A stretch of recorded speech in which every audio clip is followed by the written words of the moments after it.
ನಮ್ಮ ಕರಾವಳಿ ಕತೆ, ನಮ್ಮ ಕತೆ ಯಾವತ್ತೂ ಸೋಲುವುದಿಲ್ಲ, ಸೋಲಿಕ್ಕೆ ನಾವು ಬಿಡುವುದಿಲ್ಲ. ಮತ್ತೊಂದು ನ್ಯಾಷನಲ್ ಅವಾರ್ಡ್ ರಿಷಬ್ ಶೆಟ್ಟಿಗೆ ಕನ್ಫರ್ಮ್ ಆಗಿ ಸಿಗುತ್ತೆ.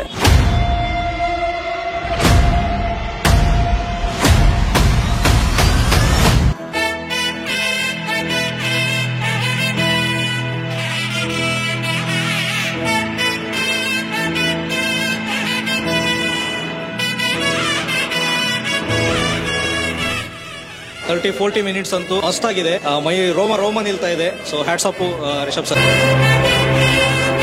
V feel very proud about Rishab Shetty. ನಾವೇನು ಎಕ್ಸ್ಪೆಕ್ಟ್ ಮಾಡಿದ್ದೇವೆ ಅದಕ್ಕಿಂತ ತುಂಬಾ ಚೆನ್ನಾಗಿ ಮೂಡಿ ಬಂದಿದೆ ಫಿಲ್ಮ್. ಒಂದು 2 ವರ್ಷಗಳ ತನಕ ನಮ್ಮ ಊರಲ್ಲೇ ನಾವೆಲ್ಲ ಜೊತೆ ಇದ್ವಿ. ಬಟ್ ಸಿನಿಮಾ ಹಿಂಗ್ ಬರುತ್ತೆ ಅಂತ ಕೂಡ ನಾವು ಕೂಡ ಕಲ್ಪನೆ ಕೂಡ ಮಾಡಲಿಲ್ಲ. Super movie, awesome movie. Kannada film ಇಂಡಸ್ಟ್ರಿಯಲ್ಲಿ ಅವರೊಂದು ಹೊಸ ಸಾರಥಿ. ಶಿಕ್ಷೆಗೂ ಮೀರಿ ಚೆನ್ನಾಗಿದೆ ಮೂವಿ ಮಾತ್ರ ನೆಕ್ಸ್ಟ್ ಲೆವೆಲ್. ಈಶ್ವರದೇವ್ರು ಇಲ್ಲಿಗೆ ಬಂದಿದ್ರ? ಇಲ್ಲಿಗೆ ಬಂದದ್ ಮಾತ್ರ ಅಲ್ಲ, ಇಲ್ಲೇ ನೆಲೆಸಿದ್ರು.